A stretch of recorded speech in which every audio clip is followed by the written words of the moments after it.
আসসালামু আলাইকুম রহমতুল্লাহ। আমি রুহুল আমিন। বরখাস্ত 230 জন সেনা কর্মকর্তা এখন চাকরি পেতে চায়। তো আমরা জানি যে 5 অগস্ট শেখ হাসিনা সরকার পদত্যাগ করে। এই পদত্যাগের আগে তিনি যারা বিভিন্ন সেনাবাহিনীর পদে নিয়োজিত ছিলেন তাদের প্রায় 230 জন ঊর্ধ্বতন কর্মকর্তাকে বরখাস্ত করেন বিভিন্ন অজুহাত দেখিয়ে।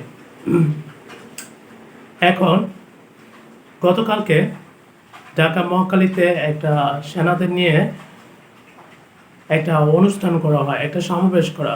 সেই সমাবেশে বরখাস্ত যারা সেনা কর্মকর্তা আছে তারা এখন দাবি তুলছে যে তাদেরকে বিনা অপরাধে ওই সরকারের কথা অনুযায়ী কাজ না করায় তাদেরকে বরখাস্ত করা হয়। এই জন্য তারা এখন সেই চাকরির দাবি করে। তো তারা বলে যে যারা শেখ হাসিনা আমলে অনেক বেশি অপরাধ করছে তাদেরকে শেখ হাসিনা চাকরি থেকে বরখাস্ত করেনি। তাদের হিসাব অনুযায়ী আমরা যে অপরাধ করেছি আমাদের অপরাধ তার থেকে কয়েক কোটি গুণের এক ভাগও হবে না, কিন্তু তারপর আমাদেরকে বরখাস্ত করে দিয়েছে। কারণ আমরা শেখ হাসিনা সরকারের হাতের পুতুল হতে চাইনি। আমরা শেখ হাসিনা সরকারের অন্যায়ের আবদার মেনে নিইনি, তার অন্যায়ের যে কাজগুলো আছে সে কাজে আমরা সহায়তা করতে পারিনি। অনুষ্ঠানে তারা বলেন যে শেখ হাসিনা সরকার সেনাবাহিনীকে বিভিন্ন লোভ দেখিয়ে যারা সেনাবাহিনীর ঊর্ধ্বতন কর্মকর্তা আছে তাদেরকে ঘুষ দিয়ে বিভিন্ন উচ্চ পদে বসিয়ে তাদেরকে তিনি ক্ষমতায় রেখেছেন, তাদেরকে তিনি তার হাতের মুষ্টিতে রেখেছেন। একইভাবে তিনি পুলিশকেও ক্ষমতার সর্বোচ্চ শিখরে তিনি পৌঁছে দিয়েছেন। কারণ পুলিশ যে কাউকে যে কোনো সময় গুলি করে মেরে ফেলতে পারে, তুলে নিতে পারে, যে কোনো সময় যে কাউকে যে কোনো অন্যায় বা 2 নম্বরই কোনো বিষয় তাকে ফাঁসি দিতে পারে। এভাবে শেখ হাসিনা তিনি আইনটাকে, প্রশাসনটাকে তার হাতের মুঠে রেখেছিলেন। এখন শেখ হাসিনা পালিয়ে যাওয়ার পরে তারা দাবি করছে তাদেরকে আবারও সেই পদগুলোতে নিয়োজিত করা হোক, এতে তারা দেশের জনগণের কল্যাণে কাজ করতে পারবেন। ইভেন বর্তমান যে সরকার আছে ডক্টর ইউনূস সরকারের নিরাপত্তা বাড়ানোর জন্য বা নিরাপত্তা উপদেষ্টা হিসাবে তারা কাজ করতে পারবে এবং তাদের যে অভিজ্ঞতা আছে এই অভিজ্ঞতাটা তারা ভালোভাবে কাজে লাগিয়ে দেশের এবং দেশের জনগণের সেবা করতে পারবেন, এই দাবি তারা তুলছেন।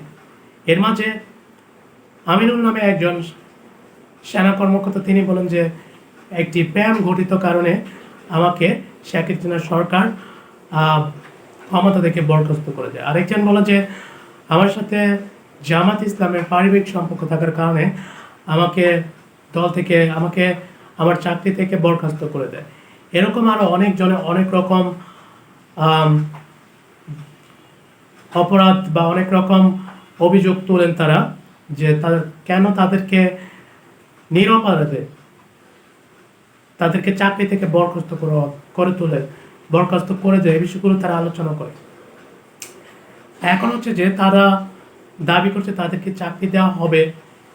যখন শেখ হাসিনা সরকার পতন হয় তারপরে থেকে তারা সব সেনা সদস্যরা একত্রিত হয়ে যারা যারা বরখাস্ত হয়েছিলেন তারা সমস্যা সরকারের কাছে একটা রিপোর্ট জমা দেয় এবং সেই রিপোর্ট হচ্ছে তারা কোনো জবাব পায়নি। এরপর 5 সেপ্টেম্বর বর্তমান সরকারের অধীনে আরেকটা রিপোর্ট জমা দেয়, সেটারও কোনো জবাব দেওয়া হয়নি।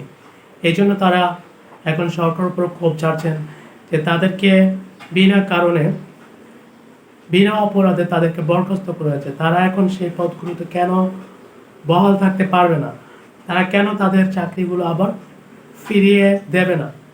তারা আরও দাবি করেন যখন শেখ হাসিনা ছাত্র জনতার উপরে পুলিশ দিয়ে গুলি চালায় এবং অনেকগুলো সাধারণ বা নিরপরাধ ছাত্রকে মেরে ফেলে, তখন যারা অবসরপ্রাপ্ত জেনারেল ছিল, অবসরপ্রাপ্ত সেনা কর্মকর্তারা ছিল, তারা সেই সময় শেখ হাসিনার বিরুদ্ধে মাঠে নামে এবং এটার প্রতিবাদ করে ছাত্র জনতার সাথে তারা সহমত পোষণ করে এবং ছাত্র জনতার যে আন্দোলন ছিল সেটাতে তারা গুরুত্বপূর্ণ ভূমিকা রাখে।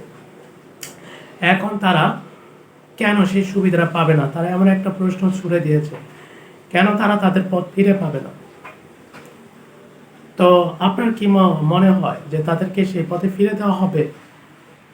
আর আপনারা কি মনে করেন যে তাদেরকে সেই পথগুলো দেওয়া উচিত? আপনাদের মতামত জানাবেন আমাদের কমেন্ট বক্সে। ভিডিওটা ভালো লাগলে লাইক করবেন, শেয়ার করবেন, সাবস্ক্রাইব করতে ভুলবেন না। আজ এই পর্যন্ত, কথা হবে অন্য কোনো ভিডিওতে। আসসালামু আলাইকুম।